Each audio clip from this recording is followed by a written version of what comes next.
Hi hello ನಮಸ್ಕಾರ. ಇದು ಬಂದು ಆಂಜನೇಯ ಸ್ವಾಮಿ ದೇವಸ್ಥಾನದ ಪೂಜಾ ಒಂದು ವಿಧಿವಿಧಾನದ ಮಾರನೇ ದಿನದ ಒಂದು ಕಂಟಿನ್ಯೂಷನ್ ಮಿನಿ ವ್ಲಾಗ್ ಆಗಿರುತ್ತೆ.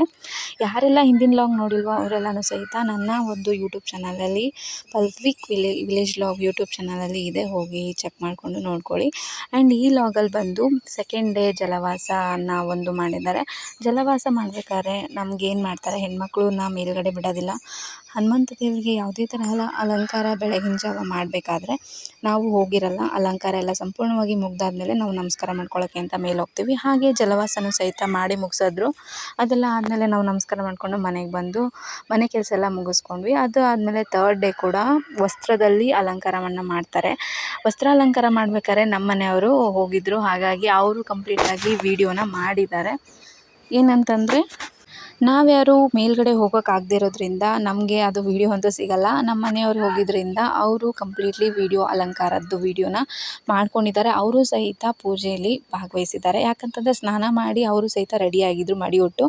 ಹಾಗಾಗಿ ಅವ್ರಿಗೂ ಸಹಿತ ಪೂಜೆಗೆ ಹೋಗಿ ಅಂತ ನಾನು ಹೇಳಿದ್ದೆ. ಹಾಗಾಗಿ ಅವರು ಜಲ್ದಿನೇ ಆಗಿದ್ದರಿಂದ ಹೋಗಿ ನಿಂತ್ಕೊಂಡು ಹನುಮಂತ ದೇವಸ್ಥಾನಕ್ಕೆ ಏನು ಸೇವೆ ಸಲ್ಲಿಸಬೇಕೋ ಮಾಡ್ತಾಯಿದ್ರು. ಅವರು ಸಹಿತ ವೀಡಿಯೋಸ್ ಎಲ್ಲ ಮಾಡಿಕೊಂಡು ತಮ್ಮದೊಂದು ವೀಡಿಯೋ ಮಾಡಿಕೊಂಡು ಎಲ್ಲರೂ ಸಹಿತ ಅವ್ರು ಬಂದಿದ್ದರಿಂದ ಖುಷಿಯಾದರು. ಆ್ಯಂಡ್ ಅವರು ವೀಡಿಯೋಸ್ ಎಲ್ಲನೂ ನೀಟಾಗಿ ಕ್ಯಾಪ್ಚರ್ ಮಾಡ್ತಾರೆ. ನನಗಿಂತ ಜಾಸ್ತಿ ಅವ್ರು ನೀಟಾಗಿ ಕ್ಯಾಪ್ಚರ್ ಮಾಡ್ತಾರೆ. ಸೊ ಅವರೆಲ್ಲನೂ ಸಹಿತ ವೀಡಿಯೋ ಎಲ್ಲ ಮಾಡಿ ಹನುಮಂತನ ಅಲಂಕಾರನ ಕಂಪ್ಲೀಟ್ಲಿ ಮಾಡಿಕೊಂಡ್ರು. ಆ್ಯಂಡ್ ನನಗೊಂದು ರೀತಿ ಅದು ಖುಷಿ ಆಯಿತು. ಅದಾದಮೇಲೆ ನಾವು ಸಹಿತ ಮೇಲ್ಗಡೆ ಹೋಗಿ ಅಲಂಕಾರನ ನೋಡಿದ್ವಿ. ನೋಡಿಕೊಂಡು ಕೆಳಗಡೆ ಬಂದ್ವಿ. ಆಮೇಲೆ ಮಹಾಮಂಗಳಾರತಿಯನ್ನು ಮಾಡಿ ನಮಗೆ ಮಹಾಮಂಗಳಾರತಿಯನ್ನು ಕೊಟ್ಟು ಅಕ್ಷತೆಯನ್ನು ಸಹಿತ ಕೊಡ್ತಾರೆ. ಅಕ್ಷತೆನೆಲ್ಲ ಹಾಕಿ ವಾಸವನ್ನು ಮಾಡೋದಕ್ಕೆ ಬಿಡ್ತೀವಿ. ಯಾಕೆ ವಾಸವನ್ನು ಮಾಡಬೇಕು, ಯಾಕಂತಂದರೆ ಹನುಮಂತ ದೇವರಿಗೆ ದಿನಕ್ಕೂ ಸಹಿತ ಶಕ್ತಿ ಜಾಸ್ತಿ ಆಗಲಿ, ಅವನಲ್ಲಿ ಆ ಶಕ್ತಿ ಉಳ್ಕೊಳ್ಳಿ ಅನ್ನೋಕ್ಕೋಸ್ಕರ ಈ ರೀತಿ 5 ದಿನ ಮುಚ್ಚಿಡ್ತಾರೆ. ಒಂದು ದಿವಸ ಕಾಳಲ್ಲಿ, ಒಂದು ದಿವಸ ಜಲದಲ್ಲಿ, ಒಂದು ದಿವಸ ಪುಷ್ಪದಲ್ಲಿ, ಒಂದು ದಿವಸದಲ್ಲಿ ವಸ್ತ್ರದಲ್ಲಿ, ಹೀಗೆ 5 ದಿನವೂ ಸಹಿತ ಮುಚ್ಚಿಡುವಂಥದ್ದು ಸಂಪ್ರದಾಯ. ಹೀಗೆ ಮುಚ್ಚಿಡ್ತಾರೆ. ಆ್ಯಂಡ್ ಏನಂತಂದರೆ ಆರತಿ ಮಾಡ್ಬೇಕಾದ್ರೆ ಈ ಕಡೆ ಎಲ್ಲರೂ ಸಹಿತ ಆರತಿ ಹಾಡು ಹಾಡ್ತಾಯಿದ್ರು. ಆರತಿ ಹಾಡು ಹಾಡಿಕೊಂಡು ಏನು ಪೂಜೆನೂ ಸಹಿತ ಕಂಪ್ಲೀಟಾಗಿ ಮುಗಿಸಿದ್ರು. ಇದೆಲ್ಲ ಆದಮೇಲೆ ನಮಗೂ ಸಹಿತ ಮಂಗಳಾರತಿ ಕೊಟ್ಟು ನಾವು ತೊಗೊಂಡು ಮನೆ ಕಡೆಗೆ ಬಂದ್ವಿ. ಇದೆಲ್ಲ ಆದಮೇಲೆ ಮಾರನೇ ದಿವಸ ಪುಷ್ಪವಾಸ ಇರುತ್ತೆ. ಪುಷ್ಪವಾಸದ್ದು ಸಹಿತ ಮುಗಿಸ್ಕೊಂಡು ಪುಷ್ಪದಲ್ಲಿ ಅಲಂಕಾರ ಎಷ್ಟು ಚೆಂದ ಮಾಡಿದ್ದಾರೆ ನೋಡ್ಬೋದು ನೀವು. ನಾವು ಸಹಿತ ಒಂದಿಷ್ಟು ಮನೆಯಿಂದ ಗಿಡದಲ್ಲಿ ಬೆಳೆದಿರುವಂಥ ಫ್ರೆಶ್ ಹೂಗಳನ್ನ ತೊಗೊಂಡೋಗಿದ್ವಿ. ಹಾಗಾಗಿ ಫಸ್ಟು ಅದರಲ್ಲೆಲ್ಲ ಅಲಂಕಾರ ಮಾಡಿಕೊಂಡು ಅದಾದಮೇಲೆ ಹೊರಗಡೆಯಿಂದ ತಂದಿರೋ ಹೂಗಳನ್ನೆಲ್ಲ ಹಾಕಿ ಏನು ಪುಷ್ಪವಾಸ ಮಾಡೋದಕ್ಕೆ ಹನುಮಂತ ದೇವ್ರನ್ನ ರೆಡಿ ಮಾಡಿದ್ರು. ಇದೆಲ್ಲ ಮುಗಿಸ್ಕೊಂಡು ಮನೆಗೆ ಹೋದ್ಮೇಲೆ ನೈಟು ಬಂದು ನಾವು ಮಾರನೇ ದಿವಸ ಹನುಮ ಜಯಂತಿಯ ಪ್ರಯುಕ್ತ ಹನುಮಂತನ ಪ್ರತಿಷ್ಠಾಪನೆ ಮಾಡಬೇಕಾಗಿತ್ತು. ಹಾಗಾಗಿ ಎಲ್ಲರೂ ಸಹಿತ ನೈಟೆಲ್ಲ ಫುಲ್ಲು ಬ್ಯುಸಿ ಇದ್ದರು. ಎಲ್ಲರೂ ರಂಗೋಲಿ ಹಾಕೋದು, ಹಾಗೆ ಸ್ವಾಮಿಗಳು ಬಂದಿದ್ದರು. ಅವರು ಬೆಳಗಿನ ಜಾವದ ಪೂಜೆಗೆ ಹೋಮ ಕುಂಡಲಿಯನ್ನೆಲ್ಲ ಹಾಕಿ ರೆಡಿ ಮಾಡ್ಕೊಂಡ್ರು. ಅದೆಲ್ಲ ಮುಗಿಸ್ಕೊಂಡು ನಾವು ಸಹಿತ ನೈಟ್ ಊಟ ಎಲ್ಲ ಮಾಡಿ ಮಲ್ಕೊಳ್ಳೋ ಅಷ್ಟೊತ್ತಿಗೆ ನೈಟ್ 12 ಆಗಿತ್ತು. ಮತ್ತು ಬೆಳಗಿನ ಜಾವ ಎದ್ದು ನಾನಂತೂ ಪೂಜೆ ಕೂತ್ಕೊಳ್ಳೋದಿತ್ತು. ಹಾಗಾಗಿ ಬೆಳಗಿನ ಜಾವ ಜಲ್ದಿ ಎದ್ದು ರೆಡಿ ಆಗಬೇಕಾಗಿತ್ತು. 6 ಗಂಟೆ ಅಷ್ಟೊತ್ತಿಗೆ ನಾನು ರೆಡಿ ಆಗಬೇಕಾಗಿದ್ದರಿಂದ ಬೆಳಗಿನ ಜಾವ 4:30 ಎದ್ದು ಬಾಗಿಲು ಕಸ ಗುಡಿಸಿ ರಂಗೋಲಿ ಎಲ್ಲ ಹಾಕಿ ಬಣ್ಣ ತುಂಬಿ ಮನೆಯೂ ಸಹಿತ ಶುದ್ಧಿ ಮಾಡಿ ಮನೆಯಲ್ಲೆಲ್ಲ ಸಾರಿಸ್ಬೇಕಾಗಿತ್ತು. ಹಾಗಾಗಿ ಮನೆಯಲ್ಲೂ ಪೂರ್ತಿ ಎಲ್ಲನೂ ಶುದ್ಧಿ ಮಾಡಿಕೊಂಡು ಪೂಜೆ ಸಾಮಗ್ರಿಗಳನ್ನೆಲ್ಲ ತೊಳೆದು ಅವತ್ತು ವಾರ ಮಾಡಬೇಕಿತ್ತು. ಯಾಕಂತಂದರೆ ಅವತ್ತು ಹುಣ್ಣಿಮೆನೂ ಇತ್ತು, ಹಾಗೆ ಹನುಮ ಜಯಂತಿನೂ ಇತ್ತು. ಆ್ಯಂಡ್ ನಾನು ಈ ವಿಡಿಯೋನ ತುಂಬ ಲೇಟಾಗಿ ಅಪ್ಲೋಡ್ ಮಾಡ್ತಾಯಿದ್ದೀನಿ. ಯಾಕಂತಂದರೆ ನನಗೂ ಸಹಿತ ಟೈಮ್ ಇರಲಿಲ್ಲ. ಇನ್ನೂ ತುಂಬ ವೀಡಿಯೋಸ್ಗಳನ್ನ ನಾನು ಎಡಿಟ್ ಮಾಡಬೇಕು, ಬಟ್ ಆಗ್ತಿಲ್ಲ. ಆದರೂ ನಾನು ಎಡಿಟ್ ಮಾಡಿ ಹಾಕ್ತೀನಿ. ಆ್ಯಂಡ್ ಅವತ್ತು ಎಲ್ಲ ಪೂಜೆ ಸಾಮಾನು ತೊಳ್ಕೊಂಡು ಅದಾದಮೇಲೆ ಹೊರಗಡೆ ಹೋಗಿ ಹೂವನ್ನೆಲ್ಲ ಹರ್ಕೊಂಬಂದು ಒಳಗಡೆ ಪೂಜೆ ಎಲ್ಲನೂ ಮುಗಿಸಿ ಆಮೇಲೆ ನಾನು ಸಹಿತ ಸೀರೆ ಉಟ್ಕೊಂಡು ರೆಡಿ ಆದೆ. ನಮ್ಮ ಮನೆಯವರು ಸಹಿತ ಪಂಚೆ ಮತ್ತು ಶಲ್ಯ ಎಲ್ಲ ಹಾಕ್ಕೊಂಡು ಅವರು ರೆಡಿಯಾಗಿ ಒಂದೆರಡು ಫೋಟೋಗಳಿಗೆ ಪೋಸ್ ಕೊಟ್ಟು ಅವರು ಸಹಿತ ದೇವಸ್ಥಾನ ಕಡೆಗೆ ಹೋದರು. ನಾನು ಸ್ವಲ್ಪ ಲೇಟಾಗಿ ಹೋದೆ. ಯಾಕಂತಂದರೆ ನಾನು ಜ್ಯುವೆಲ್ಸ್ ಎಲ್ಲ ಹಾಕ್ಕೊಂಡು ಸೀರೆ ಉಟ್ಕೊಂಡು ಲೇಟ್ ಆಗುತ್ತೆ ನಾನು ರೆಡಿ ಆಗೋದು. ಹಾಗಾಗಿ ಅವ್ರನ್ನ ರೆಡಿ ಮಾಡಿ ಫಸ್ಟ್ ಮುಂದೆ ನಾನು ಕಳಿಸ್ಬಿಟ್ಟೆ. ಅವರು ಮುಂದೆ ಹೋದರು. ಅದಾದಮೇಲೆ ನಾನು ಸಹಿತ ಸ್ಯಾರಿ ಹಾಕ್ಕೊಂಡು ಹೋದೆ. ಅಷ್ಟೊತ್ತಿಗೆ ಅಲ್ಲಿ ಏನು ಗಣಪತಿ ಪೂಜೆಯನ್ನು ಸಹಿತ ಸ್ಟಾರ್ಟ್ ಮಾಡ್ಕೊಂಡಿದ್ರು.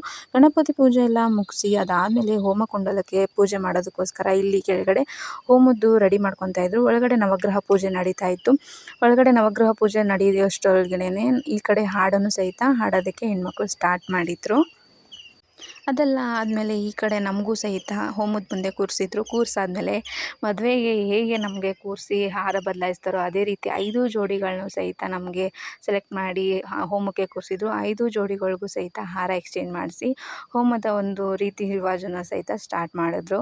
ಇವರೇ ನೋಡಿ 5 ಜನದ ಒಂದು ದಂಪತಿಗಳು, ಅದರಲ್ಲಿ ನಾವೊಬ್ಬರು ಸೇರಿ ನಾವೂ ಸಹಿತ ಸೇರಿ ನಾವು 5 ಜನ ಟೋಟಲ್ ಆಗಿ ಎಲ್ಲರೂ ಸಹಿತ ಹಾರ ಎಕ್ಸ್ಚೇಂಜ್ ಮಾಡ್ಕೊಂಡ್ವಿ. ಅದಾದಮೇಲೆ ಹೋಮಕ್ಕೆ ಪೂಜೆ ಮಾಡೋದಾಯಿತು.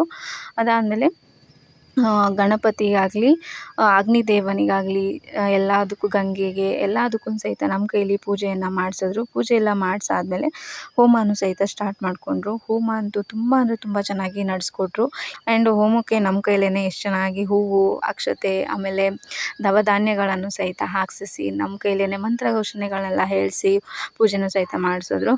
ಅದಾದಮೇಲೆ ನಾವಿಬ್ಬರೂ ಸಹಿತ ರೆಡಿಯಾಗಿದ್ವಿ ಅಂತ ಒಂದಿಷ್ಟು ಫೋಟೋಸ್ಗಳನ್ನ ತೊಗೊಂಡ್ವಿ. ಹಾಗೆ ಗುರುಗಳ ಜೊತೆನೂ ಒಂದಿಷ್ಟು ಕೂತ್ಕೊಂಡು ಫೋಟೋಸ್ಗಳನ್ನ ತೊಗೊಂಡು ಒಂದಿಷ್ಟು ನವದಂಪತಿಗಳು ನಿಂತಿದ್ದರಿಂದ 5 ಜನದ ದಂಪತಿಗಳದ್ದು ಸಹಿತ ಒಂದು ಫೋಟೋ ಬೇಕು ಅಂತ ಅಂದ್ಬಿಟ್ಟು ಅವ್ರದ್ದು ಸಹಿತ ನಾನು ಫೋಟೋಸ್ಗಳನ್ನ ತೊಗೊಂಡು ನಮ್ಮದು ಪೂಜೆ ಮುಗ್ದಾದ್ಮೇಲೆ ನಮಗೆ ಅಂತ ನಾಷ್ಟ ಮಾಡಿಸಿದ್ರು. ನಾವು ನಾಷ್ಟ ಎಲ್ಲ ಮುಗಿಸ್ಕೊಂಡು ನನಗಿಲ್ಲಿ ತೊಟ್ಲು ಶಾಸ್ತ್ರಕ್ಕೆ ರೆಡಿ ಮಾಡಿದರು. ಯಾಕೆ ಅಂತಂದರೆ ನನ್ನ ಕೈಲಿ ತೊಟ್ಲು ಶಾಸ್ತ್ರ ಮಾಡಿಸ್ಬೇಕು ಅಂತ ಅಂದ್ಬಿಟ್ಟು ಎಲ್ಲ ಹೆಣ್ಮಕ್ಳು ಸಹಿತ ಡಿಸೈಡ್ ಮಾಡ್ಕೊಂಡಿದ್ರು. ಹಾಗಾಗಿ ಇಲ್ಲಿ ನಾವೊಂದು 4-5 ಜನ ಕೈಲಿ ಸೇರಿ ತೊಟ್ಲು ಶಾಸ್ತ್ರನ ಮಾಡಿಸಿದ್ರು.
ನಮ್ಮ ಕೈಯಲ್ಲಿರೋ ಕಾಯಿಗೆ ಕುಂಚಿಗಿನ ಕಟ್ಟಿ ಅದಕ್ಕೆ ನಾವು ಹೆಸರಿಡೋ ಶಾಸ್ತ್ರವನ್ನು ಮಾಡಿಸಿದ್ರು.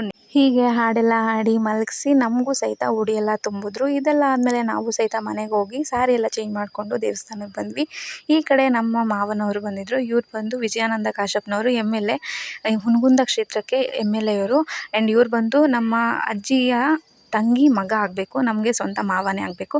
ಹಾಗಾಗಿ ಅವರು ಬಂದಿದ್ದರು. ಅವ್ರಿಗೂ ಸಹಿತ ಮಾತಾಡ್ಸೋಣ ಅಂತ ಅಂದ್ಬಿಟ್ಟು ಸ್ಯಾರಿ ಎಲ್ಲ ಚೇಂಜ್ ಮಾಡ್ಕೊಂಡು ಬಂದು ಅವ್ರನ್ನೂ ಮಾತಾಡಿಸಿ ಅವ್ರ ಜೊತೆ ಒಂದಿಷ್ಟು ಫೋಟೋಸ್ಗಳನ್ನ ತೊಗೊಂಡು ವೋಟಿಂಗ್ಸ್ ಕೇಳೋಕ್ಕೋಸ್ಕರ ಅವರು ಸಹಿತ ಹೊರಟರು. ಅದಾದಮೇಲೆ ನಾವೆಲ್ಲರೂ ಸಹಿತ ಊಟ ಎಲ್ಲ ಮಾಡಿಕೊಂಡು ಆಂಜನೇಯಂದು ಒಂದು ಫೋಟೋನ ತೊಗೊಂಡು ಅಲ್ಲಿಂದ ನಾವು ಮನೆ ಕಡೆ ಹೊರಟ್ವಿ. ಈ ಲಾಗ್ ನಿಮ್ಗೆ ಇಷ್ಟ ಆಗಿದ್ರೆ ಲೈಕ್ ಮಾಡಿ, ಸಬ್ಸ್ಕ್ರೈಬ್ ಮಾಡಿ. Thank you.